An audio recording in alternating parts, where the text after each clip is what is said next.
Hello everybody. In the 10th class physics 4th chapter, in this session, we are going to learn the ray diagrams of a convex lens. That means the ray diagrams to represent the image formation by a convex lens for various positions of the object. Means when the object is placed in front of a convex lens at different positions, the image also will be formed at different places. To know the properties of that image and position of the image, the ray diagrams are very useful. Now, in this session, we are going to learn about the ray diagrams of convex lens. In the 4th chapter, mostly the topic is about convex lens only. In that also, the ray diagrams are most useful in view of the public examinations. That's why we have to concentrate on it and have to learn it. Now, the first case is when the object is at infinite, means the object is at infinite distance. We know that the rays from the infinite distance are parallel always. The rays from the infinite distance are always parallel. And we also know that the rays parallel to the principal axis are principal axis of a convex lens are always refracted to converge a nearest point to the lens, that is called the focus. So the parallel rays are converged at the focal point. So we get a point sized real image at the focus. Okay, when the object is at infinite distance, the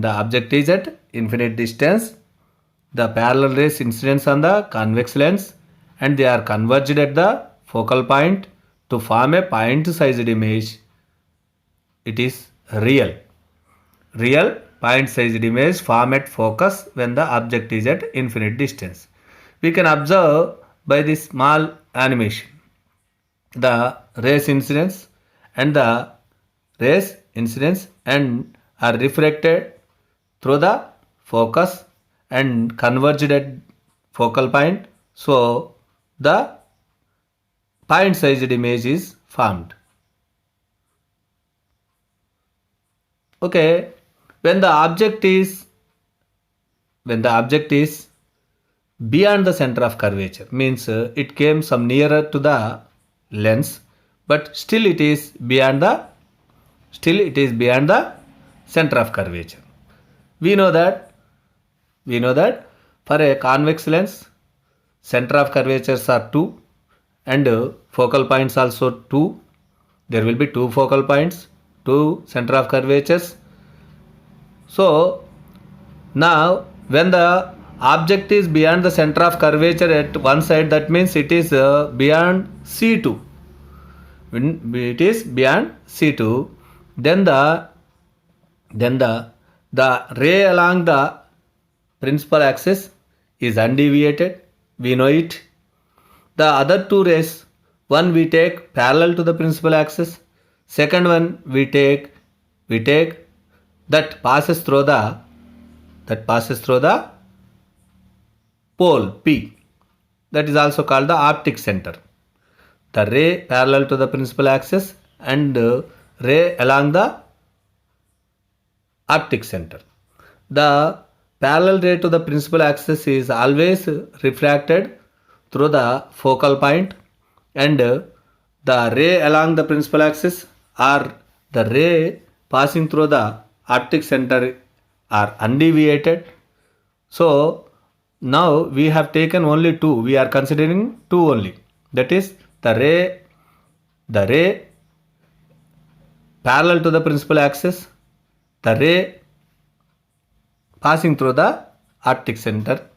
These two met at a point in between F1 and C1, F1 and C1, so as to form the real, inverted and diminished image. Because these two rays are intersecting, so the real image will be formed. You can observe that the image is inverted and small, means it is smaller than the object, so diminished image form between F1 and C1. It is real and inverted. We can observe it with a small animation. The object is beyond C. The object is at beyond C. The ray parallel to the principal axis incidence on the convex lens, and the ray parallel to the principal axis is refracted through the focal point, and the ray along the ray passing through the optic center is undeviated. So they met, means they intersect between F1 and C1 so as to form a real, inverted, diminished image. Real, diminished, inverted image between F1 and C1. Now coming to the next case, when object is at center of curvature. When object is at center of curvature, means it came some more near to the convex lens, means it is approaching towards the convex lens. Firstly, it is at infinite distance. Second, it is beyond C. Now it is at C, means it is at center of curvature C2. Then we always considering the rays, that is first one is parallel to the principal axis, second one is passing through the optic center. The ray parallel to the principal axis always refracted through the focal point F1, and the ray passing through the optic center is undeviated, so they met under the C1, means when we draw a line from the intersecting point, it reaches the principal axis at C1. So the object sized real inverted image form at C1, means the object distance and image distance are same when the object is placed at center of curvature. If it is beyond center of curvature, the object distance is more and image distance is less. Now you can observe this case with a small animation. Means this is the convex lens, the object at C2, and the ray parallel to the principal axis incidence on the lens and refracted through the focal point, and next ray which is passing through the optic center is undeviated, and they both met at a point, and the distance is same as the R2, means the object distance and image distance are same, and object and image are both at same sized, real, inverted, object sized image form at C1 when the object is at C2. Now when the object is between center of curvature and focal point, means it approached some more towards the convex lens, means it came nearer than the radius of curvature. It is in between C2 and F2. Now also we are taking only two rays, that is the ray parallel to the principal axis, the ray passing through the optic center. Parallel ray is refracted to pass through the focal point, and the ray passing through the optic center is undeviated. They both met after refraction beyond C1, so the real magnified inverted image form beyond center of curvature, that is C1.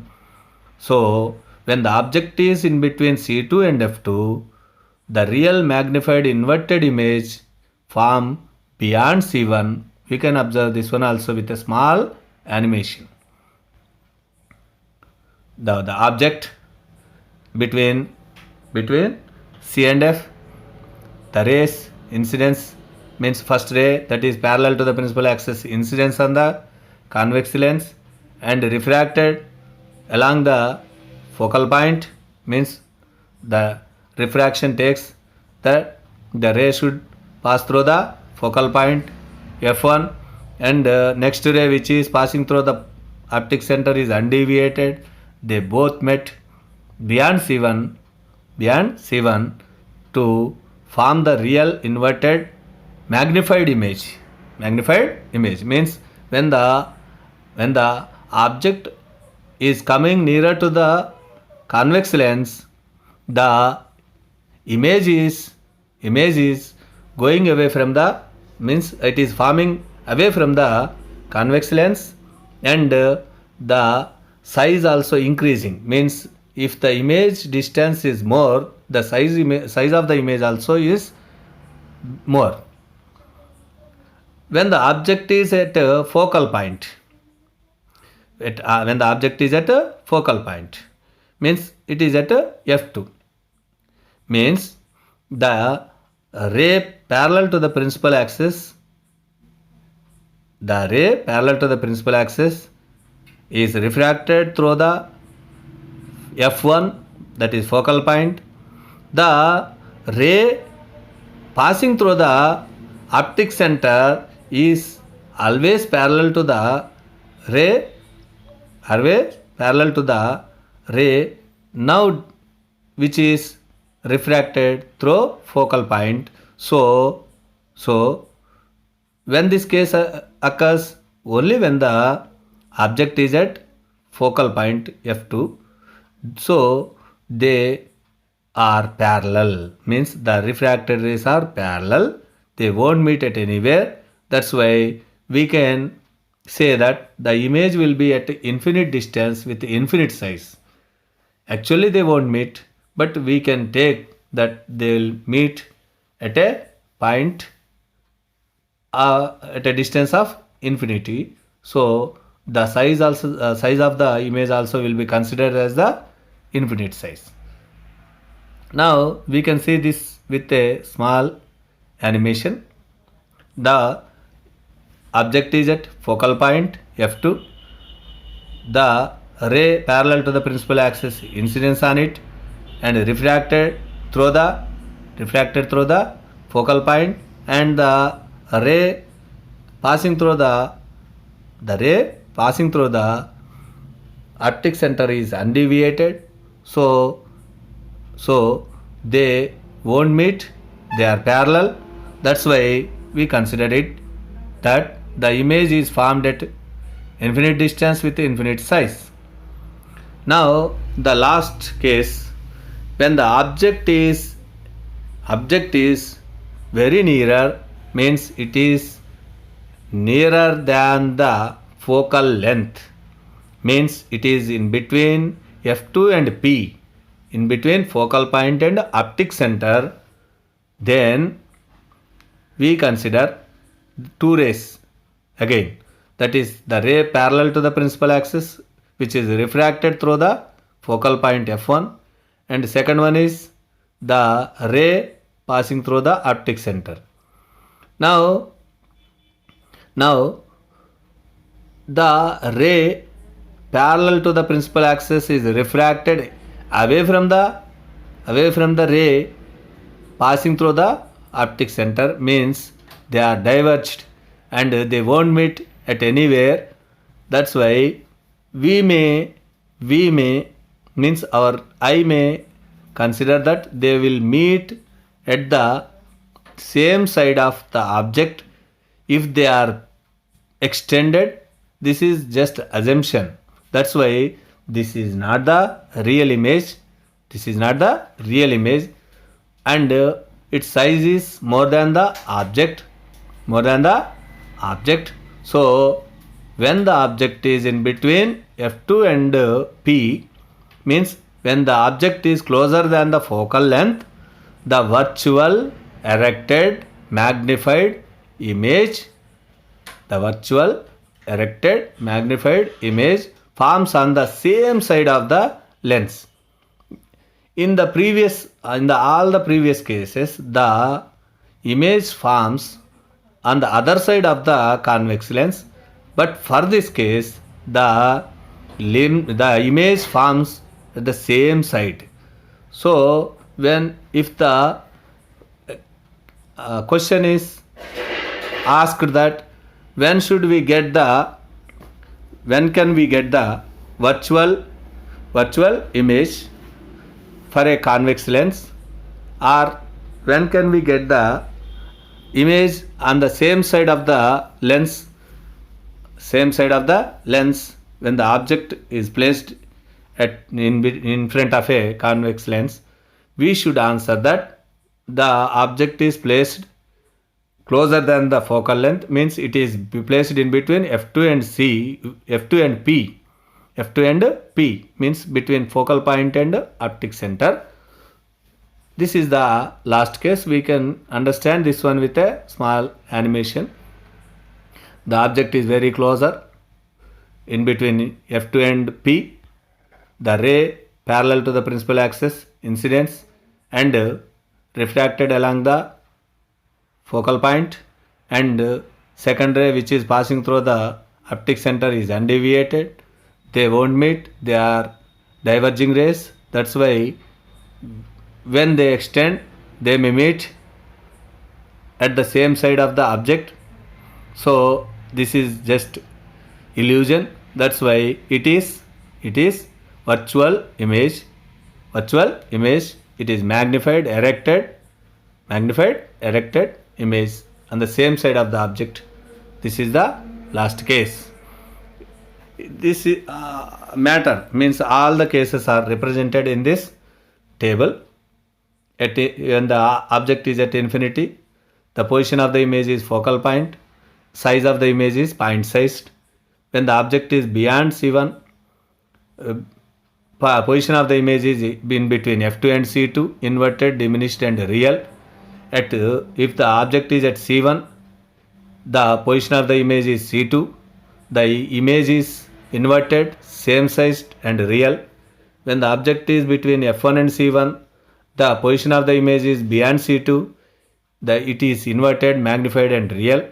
When the object is at focal point f1, the position of the image is infinity, size of the image also infinity. When the object is between f1 and p, the position of the image is beyond f1 and erected, magnified, virtual image form. The last thing in this chapter is the focal length is always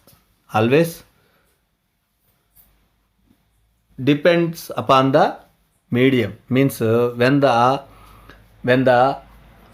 medium changes, the focal length also changes. As in the last case, when the object is closer than the focal length, it appears on the same side of the object. Here, by keeping the lens in water, in the water and putting a pebble under it, if you observe the pebble through the lens, you can see it starting distances of the appearing of pebble are different in water and air. So we can understand that focal length changes with the medium. This will be discussed in the last class, that is with the activity. Thank you very much.